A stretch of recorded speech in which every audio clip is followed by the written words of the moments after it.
Gracias por continuar con nosotros. Contamos con la participación del dirigente del Partido Revolucionario Dominicano, el doctor Guido Gómez Mazara. Guido, bienvenido al espacio. Placer de tenerte aquí. Igualmente, muchas felicidades, mucha salud este año. A Sobre ti todo también. salud. Salud, sí, sí. Y que soplen los vientos.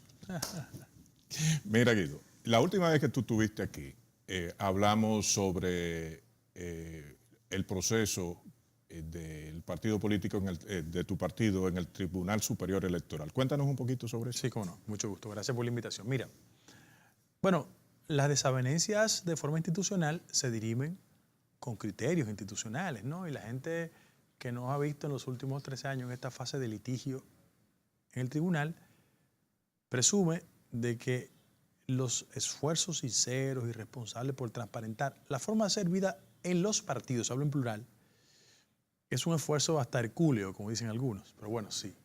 Nosotros tenemos 3 años batallando en las instancias institucionales. En este caso ya hemos cerrado el ciclo de litigación en el Tribunal Superior Electoral el martes 13 de febrero. Le dieron a la contraparte un plazo para un escrito ampliatorio. Estoy hablando de un lenguaje técnico jurídico, pero es así.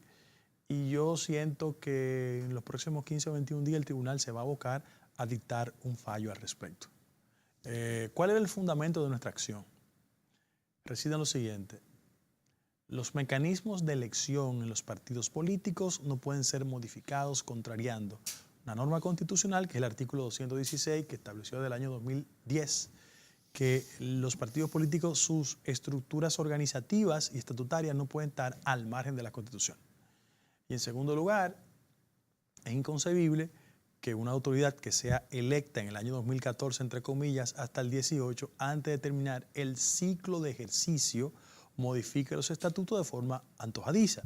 Y como ya hay precedentes y disposiciones tanto en el ámbito del Tribunal Constitucional como en la jurisprudencia electoral, nosotros sometimos nuestros argumentos, los depositamos y no tenemos duda que en las próximas 2 o 3 semanas el tribunal se va a abocar a un fallo favorable.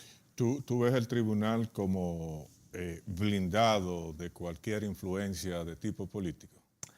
Bueno, tú sabes que en el marco de las argumentaciones de la contraparte, ellos se pasaron todo el tiempo recordándole al tribunal que el compañero presidente del partido había hecho pactos políticos con el presidente de la República, bajo la falsa concepción de que una situación de hecho se va a imponer sobre el derecho. Eso obedece a lo que ha sido la lógica anterior del tribunal. O sea, por las características del pacto de las corbatas azules, donde hubo una especie de distribución de cuotas políticas, se malentendió que el ejercicio institucional, tanto en el Tribunal Superior Electoral como en el Constitucional, obedecía a más factores políticos. Las consecuencias el país la vio de los anteriores jueces, en términos reputacionales, en términos de rendimiento y eficiencia de la gestión. Y yo no tengo duda de que este tribunal ha hecho un esfuerzo y lo seguirá haciendo por marcar distancias entre lo que existía antes y actualmente. Además, hay un hecho incontrovertido y es que ya hay 2 sentencias respecto a litigaciones parecidas que en el ámbito del Partido Reformista marcaron la pauta.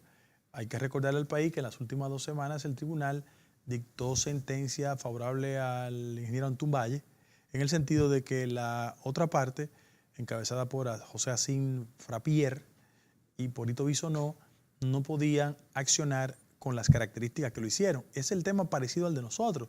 No se puede fallar en una dirección en favor del Partido Reformista y en otra dirección contra los intereses de nosotros. Ya hay una especie de jurisprudencia al respecto. Pero nosotros esperamos con paciencia. Hemos tenido 3 años litigando y tenemos fe de que los partidos políticos en la República Dominicana, que mientras no exista una ley electoral, una ley de partidos, el tribunal es una especie de muro de contención frente a los excesos de los partidos políticos. Yo quiero hablar siempre en plural, aunque mi tema es singular, porque se refiere a mi partido, por el hecho de que yo reconozco de que la cultura autoritaria rebasa los ámbitos de mi partido. O sea, aquí tú ves a los partidos grandes que tienen rasgos autoritarios. Sí, así es. Tú ves, por ejemplo, el PLD es un partido que no hace convención, lo que hace es ampliar el ámbito de dirección. El Partido Reformista, el país sabe lo que pasa perfectamente, pero ese fenómeno se reproduce en los partidos llamados emergentes, que son los partidos pequeños, que son partidos familiares, donde no se hacen convención, donde el presidente del partido es la misma persona. Y lo que tenemos es una crisis del modelo partidario. De alguna forma, eso se está reflejando, ese punto que tú mencionas de los partidos minoritarios en los grandes partidos. Bueno, claro. tú ves no solamente en los pequeños, sino en los dos principales partidos rasgos de nepotismo. Claro. Sí, Es sí. decir, y rasgos de una especie de dinastía. Sí, sí, sí. A ver, ¿cómo tú enfocas eso? Bueno, el gran problema es que mientras no existan reglas institucionales, los partidos políticos se manejan con criterios personales. Es una especie de herencia maldita de los grandes líderes históricos del país. Cuando se ajustició al tirano y se construyó el modelo democrático inicial, los partidos políticos eran partidos como tales, pero con un peso específico de las personalidades de sus líderes. Él era partido reformista, pero era el partido de Balaguer. Era el PRD en versión original, pero era el partido de Bosch. El PRD se hizo, pero era el partido de Bosch. Sí. El PRD era el partido de Peña Gómez. Sí. Yo, por ejemplo, recuerdo que una de mis discrepancias más bien académicas con el doctor Peña Gómez fue cuando yo vine a estudiar de los Estados Unidos y yo dije en una actividad académica en INTEC que el doctor Peña Gómez era el más democrático de los caudillos dominicanos y él no le gustó. No le gustó que tú le Pero dieras al final de la jornada yo le dije, mire doctor, es que cuando la dirección del partido dice lo que diga Peña es lo que va, está delegando en un ciudadano que es el líder del partido toda la autoridad democrática. Y él me dijo, bueno, eso es verdad. Él lo admitió. Tú tuviste buenas relaciones con Peña. Excelente, excelente. Tú siendo jovencito. Sí, excelente. Por un tema hasta de corte familiar, la relación de mi papá y él hace muchísimos años, claro que sí. Guido, éxito y cruza los dedos con el Tribunal Superior Electoral. Y ojalá tú mantienes la posición, sea cual sea el fallo, la definición que tú diste del Tribunal Superior Electoral en la actualidad.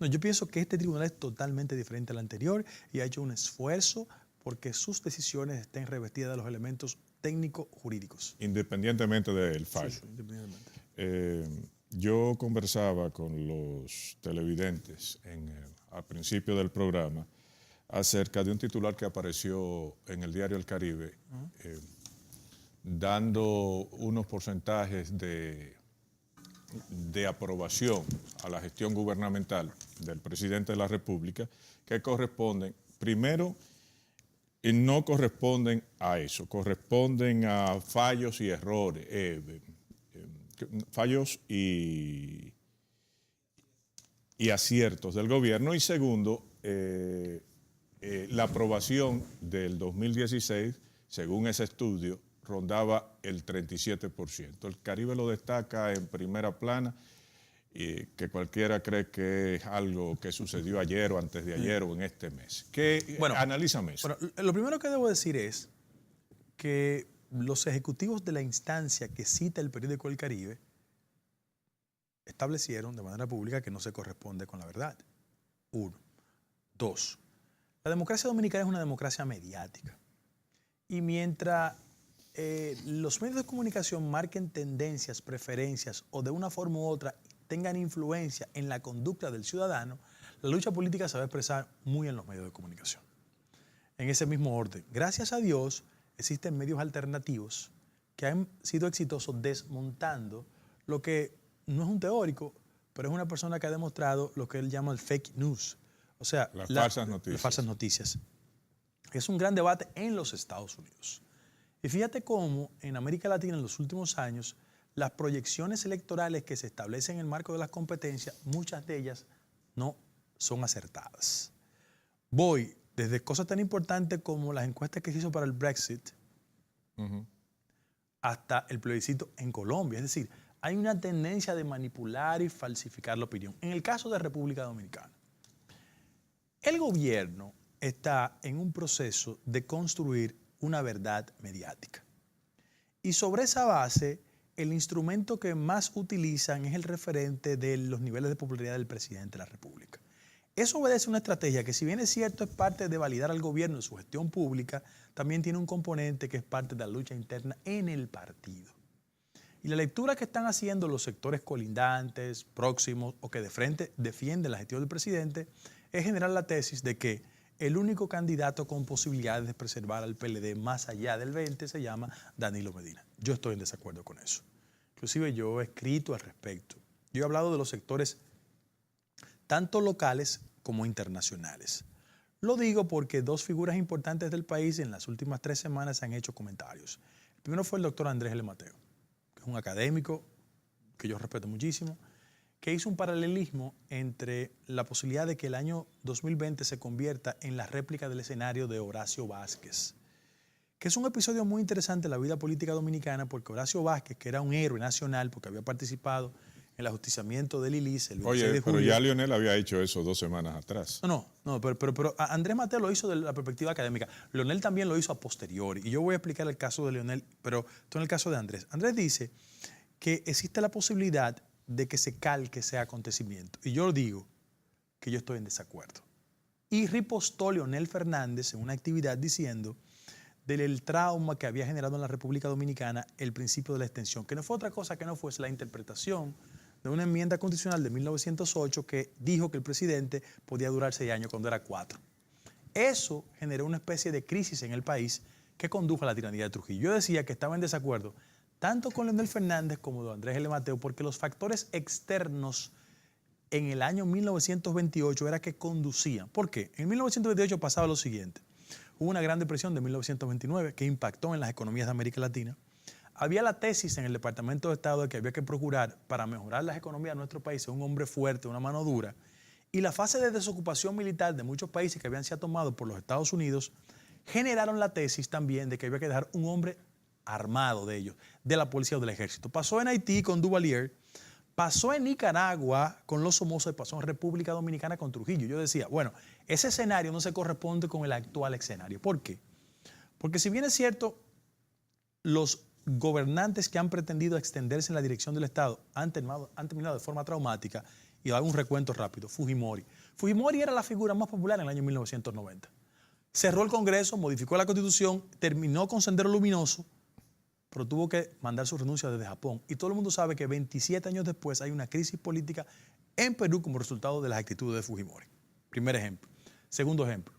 El político de mayor popularidad en Colombia en los últimos 20 años se llama Álvaro Uribe Vélez.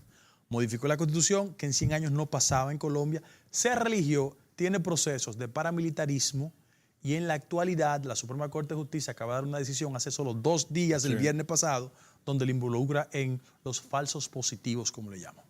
Tercer ejemplo, el presidente Correa, que si bien es cierto no existía un límite en su constitución en Ecuador, creó las condiciones para extenderse, puso un delfín y mira cómo anda la situación porque le pasaron un plebiscito que le impide ser candidato de nuevo. ¿Qué yo quiero decir con esto? Que el nuevo ámbito internacional, tanto en lo que respecta al Departamento de Estado norteamericano como la Unión Europea, han hecho mucha presión sobre temas tan importantes como alternancia en el poder, transparencia en las elecciones y persecución de la corrupción. En países donde el fenómeno de la clase política ha tomado control de los espacios institucionales, el sector justicia, ellos lo que han creado un mecanismo alternativo. Pregunten en Guatemala, lo que es la CEGIT. En Guatemala está preso 3 expresidentes. En el caso de Perú están presos Ollanta Humala, su esposa, Toledo corriendo, Alan García visitando la justicia toda la semana y PPK con dificultades. Es decir, en América Latina hay una tendencia a que todos los presidentes que se vayan más allá de sus posibilidades constitucionales corran riesgos funestos. Hablando de América Latina, tú tuviste acceso a la encuesta de CID Latinoamericana, creo. ¿Nos puedes hablar sobre eso? ¿En lo concerniente al caso de República Dominicana? Sí. Bueno, mira lo que pasa. Vuelvo al argumento original. Las encuestas constituyen instrumentos de posicionamiento y la gente las utiliza en su favor, a su conveniencia. Ahora, en el caso de las encuestas que en República Dominicana hacen hincapié, si bien es cierto establecen factores de simpatía, hay una constante que a mí me llama la atención. Por ejemplo, el candidato más popular se llama ninguno. Primer elemento. Segundo lugar, hay un aspecto que llama la atención y es que la sociedad latinoamericana y la República Dominicana, no es la excepción, están preocupadas por el tema de la persecución de la corrupción y de la impunidad. Y en tercer lugar, yo pienso que hay una tendencia a favorecer movimientos alternativos que frente a la incapacidad de los partidos políticos tradicionales de ejercer la oposición, están motivando. Mira, yo estuve en México, para traerte un ejemplo. Pero ¿por qué esa encuesta no sale, no tiene la difusión? No, la tiene la difusión. Lo que pasa, anteriores encuestas. Bueno, porque no se corresponde con los niveles de simpatía que pautaban antes. Entonces, el gobierno lo que hace es que lo utilice en su beneficio. Cuando marca positivo, la promueve. Cuando no marca positivo, la oculta. Mira, yo estuve en México recientemente y ojalá tú me invites después para hablar del fenómeno. Mira lo importante de cómo cuando los partidos políticos no le dan respuesta a la ciudadanía, los ciudadanos buscan mecanismos alternativos. En México va a haber elecciones el 1 de julio y todo parece indicar que Andrés Manuel López Obrador va a ganar las elecciones.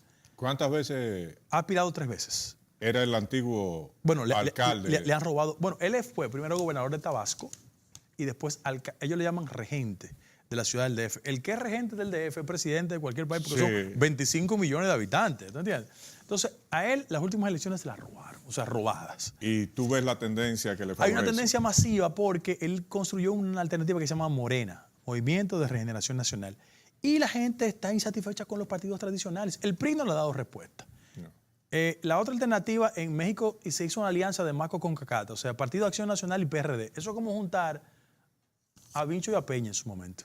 Para que la gente tenga una idea, porque son ideológicamente abismales.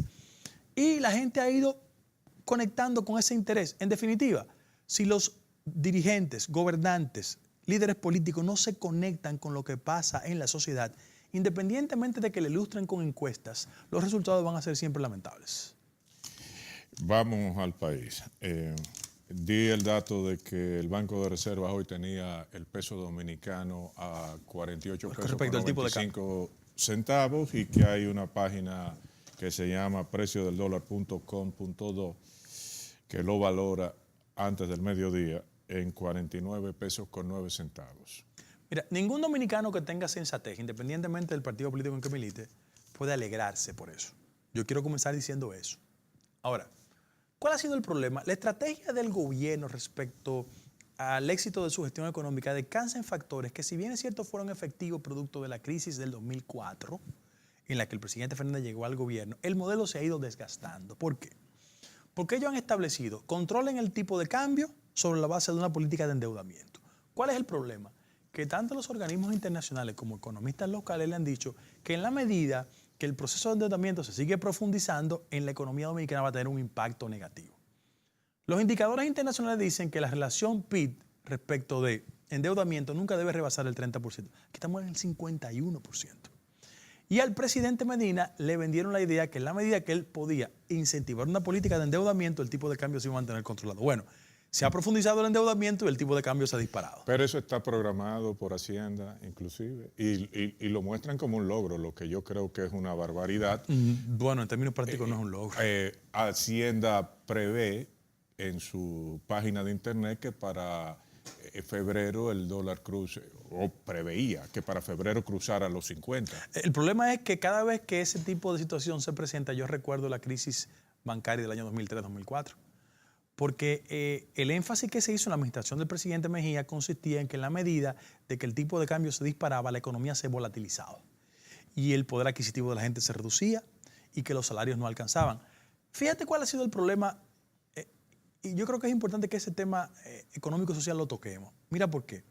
Los modelos de crecimiento económico en toda América Latina han generado una política de desigualdad social que no resuelve los problemas esenciales de la gente. Tú no puedes tener una economía que crezca y la desigualdad se profundice.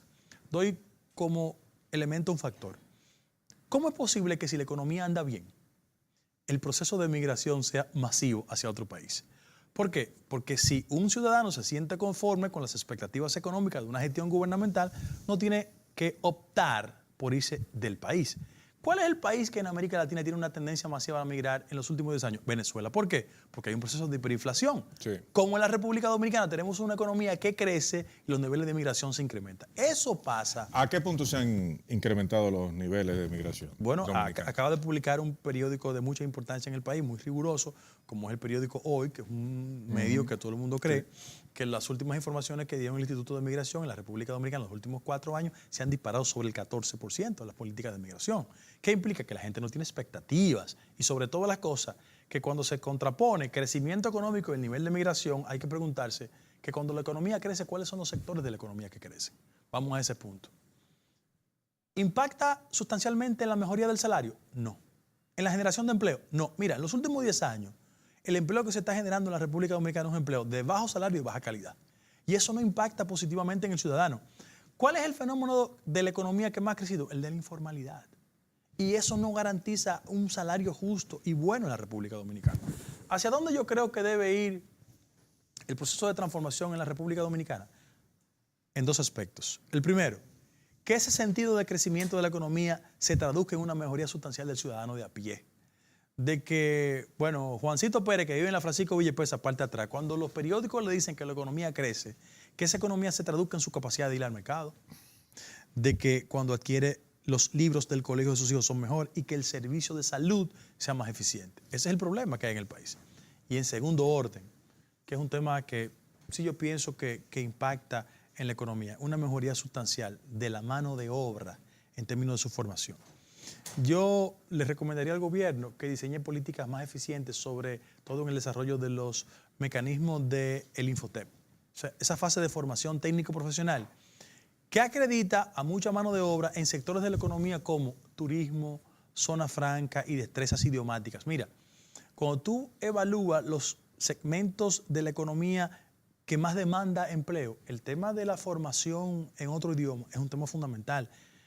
Si yo le digo a mucha gente que nos ve que aquí un chef gana más dinero que cualquier profesional de la medicina, la gente se siente impactada. Es decir, en la República Dominicana, una de las múltiples formas de mejorar el poder adquisitivo de la gente es fomentando ese tipo de modelo educativo. Y yo pienso que en esa parte, aunque hemos dado manifestaciones de avance, hemos fallado.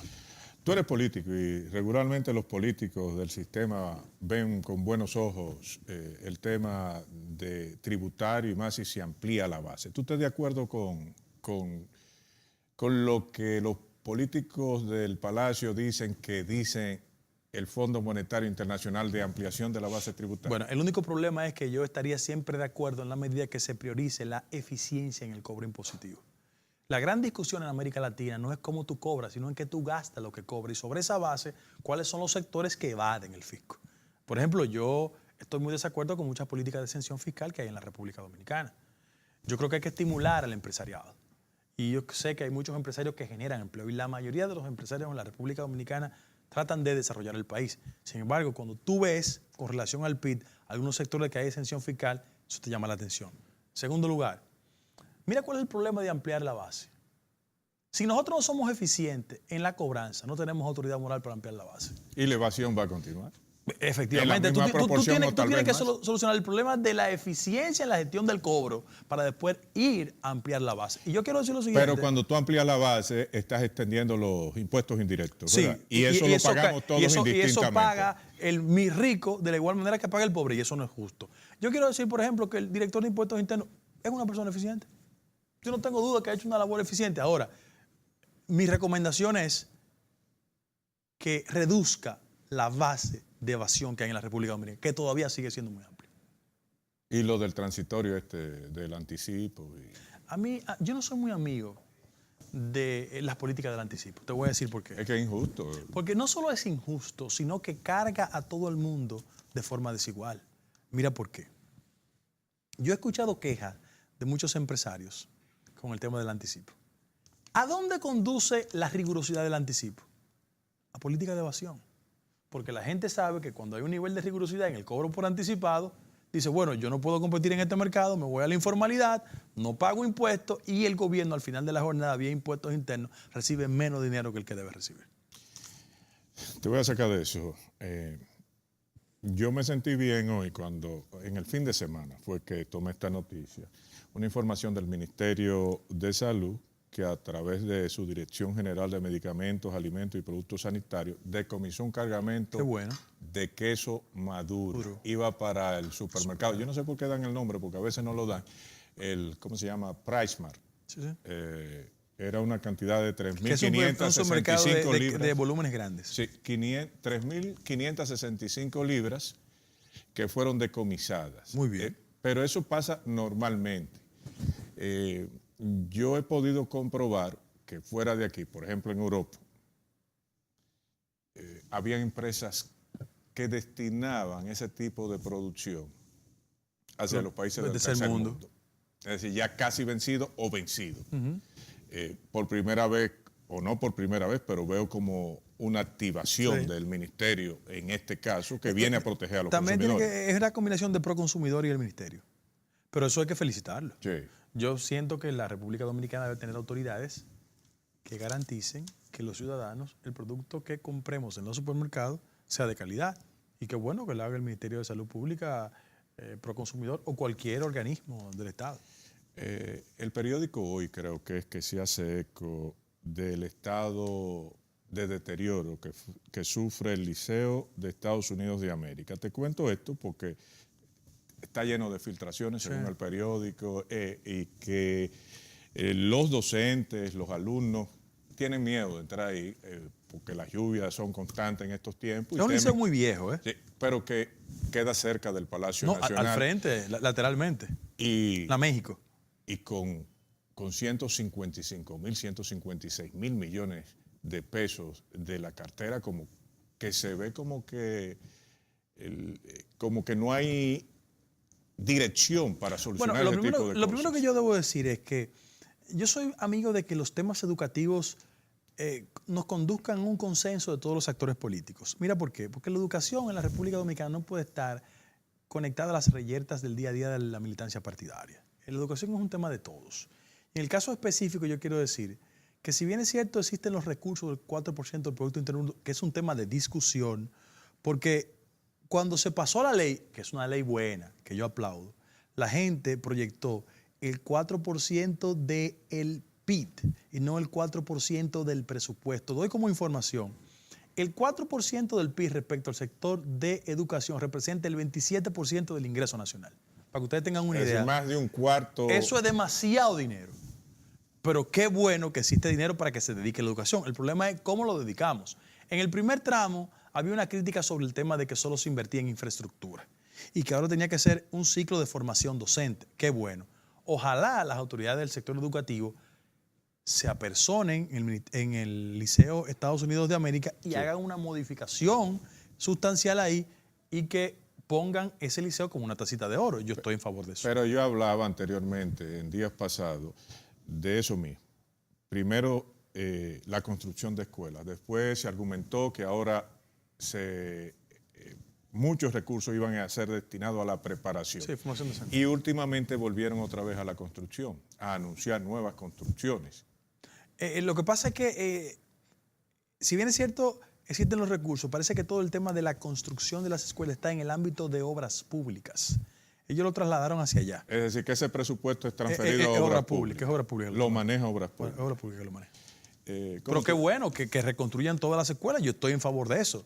Pero que sobre todas las cosas formen al maestro. Porque no puede haber niños y niñas preparados si no tenemos docentes con la formación y la preparación. Una cosa que yo a ustedes, los del Partido Revolucionario Dominicano, no los oigo hablar mucho, es del tema de migración. En el caso de los haitianos, como que ustedes siempre se mantienen en ese término. Esto está lleno. No. Oye, yo no soy una persona que siente xenofobia por nadie.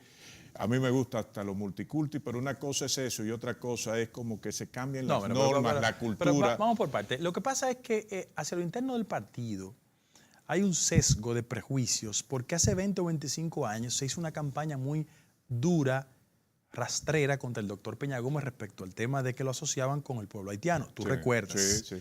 Y siempre en el partido se ha tomado con un grano de sal el tema. Ahora, esos son los elementos históricos. Ahora, en primer lugar, las políticas migratorias están cargadas de prejuicios y de falta de comprensión del fenómeno.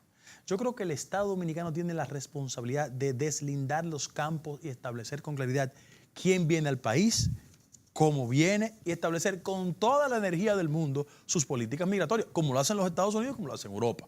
Eso está fuera de discusión. Ahora, ¿cuáles son los elementos de raíz que conducen a eso? Que tenemos sectores cómplices que en la mañana dan un discurso en contra de la migración ilegal, pero en la tarde los emplean en sus empresas, en sus construcciones y lo mandan a sus fincas. Entonces, ¿cuál es el problema?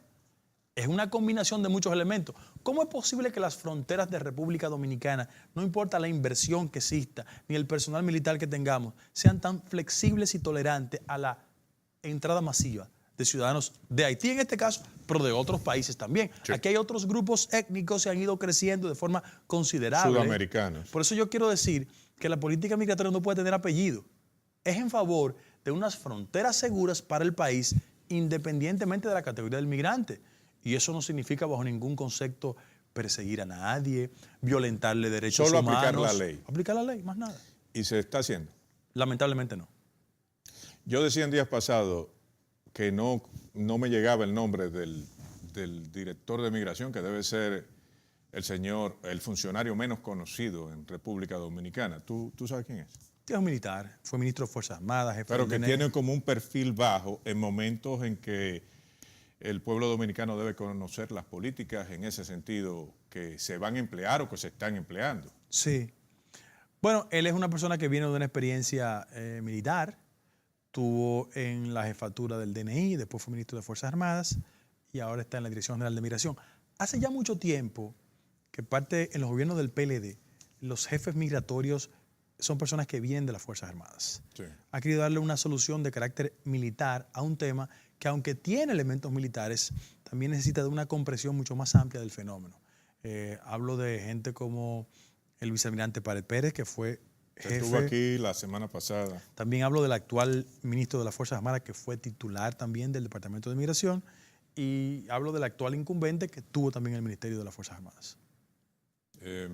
Pero tú ves políticas que orienten a la población. Yo quiero decir que en el caso de la Dirección General de Migración, como otros organismos, la Dirección General de Migración depende literalmente del Ministerio de Interior y Policía.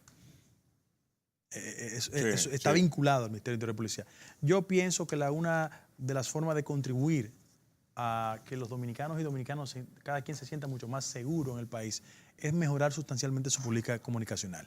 Y sobre todas las cosas, garantizarnos el fiel cumplimiento de la ley. Esto no es estar en contra de ningún incumbente, es en favor de que los dominicanos y las dominicanas entendamos que las leyes migratorias se aplican para todos, porque cuando vamos a otro país, nos las aplican a nosotros. Y es un derecho que tiene cada Estado de establecer sus políticas migratorias. Tú dices que el presupuesto de educación es superior al 25%. Del ingreso, de lo que recauda el Estado dominicano. Mira, porque es un cálculo muy elemental. Cuando se pasó la ley, se pasó el 4% del PIB y debió ser el 4% del presupuesto, porque el cálculo es mucho más alto. El 4% del PIB del sector educativo representa 27% del ingreso del Estado dominicano. Y cada día más se va a incrementar el recurso. Pero espérate, el 4% de la producción de bienes y servicios que produce la sociedad dominicana. Se traduce en el presupuesto de educación. Sí. Va a haber un incremento sustancial.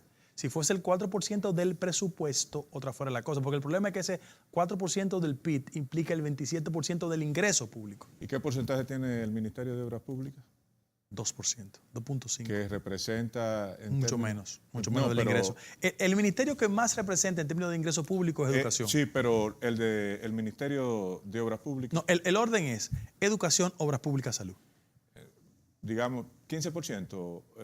Más. Es decir, Más, debe ser como 18. 18. Es decir, que tú pusieras el 50%, tú siendo presidente de la República, por más amigos tuyos que fueran. Digo esto para tú salir bien. Tú pusieras el 50% de lo que le entra a tu gobierno en manos inexpertas en esas carteras. No, en el sentido de que, si bien es cierto que Andrés Navarro es una persona buena, no menos cierto es que no es docente y que Gonzalo Castillo no es ingeniero. Es una apuesta en contra tuya. Sí, pero mira, yo quiero ser muy preciso en ese tipo de temas. Yo lo que sí creo es que el ingreso público tiene que destinarse a instancias del Estado que le garanticen eficiencia. Porque el problema no solo son los recursos, y no estoy diciendo que estoy en desacuerdo con que le den el dinero, es que se traduzca en una gestión eficiente. Por ejemplo, yo tengo mis preocupaciones con el conflicto que actualmente sostiene la ADP con el sector educativo. ¿Por qué? Porque en definitiva quien se perjudica es que no tiene culpa de nada, que son los jóvenes, Sí, es cierto. que van a las escuelas a recibir el pan de la enseñanza. ¿Y cómo tú puedes definir, en resumen, porque te quiero hacer otra pregunta? Deslindando los campos entre el sector educativo y la gestión pública que es el ministerio. Porque es que aquí no podemos tener un sector del ADP tan y tan fuerte que en nombre de preservar privilegios irritantes se afecte a los jóvenes del país que van a las escuelas. ¿Sabe quién es que va a la escuela? El que no tiene un padre o una madre que puede financiar un sector educativo privado. Ese es el problema. Entonces, el sector más débil en esa cadena formativa siempre se afecta y eso no es bueno. Y están ingresando más muchachos a las escuelas públicas Mire, yo pienso que el factor económicas. de la tanda extendida ha contribuido a que muchos jóvenes, inclusive hasta por un problema de alimentación, Sí. se incorporen. Y eso es lamentable decirlo. Es bueno que se mantenga en el sistema, pero fíjate cómo están las deficiencias en el país, que muchos de ellos hasta asisten por el tema de la tanda extendida. Guido, el caso de Brecht se prorrogó por Se pidió un plazo de 4 meses. 4 meses más. Esto tiene como en vilo a la sociedad, ya sale del ámbito judicial, ya empiezan otro tipo de protagonistas a significar cosas como el caso de 2 periodistas muy conocidos en el país, donde se nota como una relación de intereses. ¿Cómo un político como tú ves eso? Lo primero que yo creo es que el caso de Odebrecht es revelador de la pus del liderazgo político de América Latina, en su conjunto. ¿Y aquí en el país? Y en el caso de República Dominicana, yo pienso que se han establecido todas las barandillas que obstaculizan el desenvolvimiento efectivo del sector justicia. ¿Por qué? Porque hay una carga política tan alta que se está apostando a ser mucho más selectivo a la hora de las persecuciones. Yo creo que hay que llegar hasta las últimas consecuencias, que no puede haber vaca sagrada en ese proceso. Yo te lo digo por mí. Sí. Cuando yo supe que el proceso iba entre el año 2001 y el 14, yo le mandé una carta al Procurador General de la República diciendo, mire, yo fui consultor jurídico en el 2000 hasta el 4. Mándenme a buscar, interrógame. Me dijeron que no, que yo no tenía que ver nada con eso. Eso era mi compromiso. Y no me pongo guapo si me llaman y me preguntan algo, porque uno tiene que rendir cuentas. Sí, pero que se llegue hasta las últimas consecuencias. Se está hablando de que el presidente ya tiene firmado unos cuantos decretos. Si en esos decretos el presidente te nombra... ¿A quién? Perdón, ¿A Procurador General de la República, ¿cómo tú actuar? No, eso es ciencia ficción. Pero en esa utopía, si se quiere No, el llamar. presidente se siente muy cómodo con Jean Alain. Pero si en dado caso a ti te dicen, Guido, tú, nuevo Procurador General de la República, ¿cómo tú actuarás? Los 3 primeros pasos que tú dieras. Mira, óyete, en este país yo soy Procurador de la República, le da diarrea al 80% de los miembros de la clase política. ¿Cómo tú actuarás? 3 pasos que tú tomaras, los 3 primeros pasos, para cerrar el programa ahí. En primer lugar, yo lo que sí creo es que un Procurador General de la República no tiene que limitarse en estatus ni categorías políticas. No importa de qué partido, llegar hasta las últimas consecuencias. Y en segundo lugar, yo sí implementaría una política de real independencia del Ministerio Público y crearía una fórmula especial de un fiscal anticorrupción, que es lo que necesita la República Dominicana. Estilo Robert Mueller. Más o menos. Guido, placer de tenerte y pronto ojalá que estés aquí nuevamente. Claro. Esta entrevista usted la puede conseguir desde esta tarde en Canal Nacional de Informaciones CNI. Recuerde que esta tarde estamos también en el interactivo CNI, siempre planteando las cosas como son a través de 88.5 frecuencia modulada de su dial, y que mañana volvemos aquí en otra emisión más de @meridiano CNI.